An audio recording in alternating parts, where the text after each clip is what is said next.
struggling to make sense of your campaign data? Let's turn those numbers into actionable insights. Hey everyone, welcome back to our channel. Today we're diving into how to analyze and improve your campaign performance in GoHighLevel.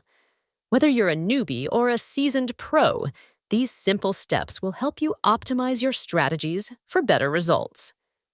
Access your analytics. Start by navigating to the Marketing tab. Click on Email tab, and then click on Campaign. In Email Campaign section, click on Statistics tab.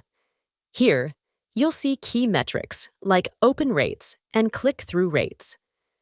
Segment your audience. Use tags to divide your contacts into groups.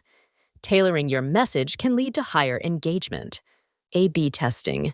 Experiment with different headlines or content formats.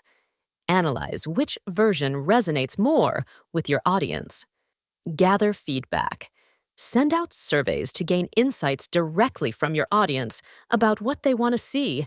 Remember, analyzing your campaign is the first step to improvement.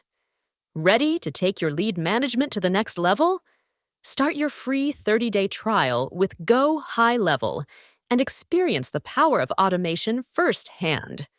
For a seamless start, be sure to book your kickoff call to get personalized guidance. You'll find all the links you need in the video description below. If you found this video helpful, give it a thumbs up and subscribe for more marketing tips. Thanks for watching.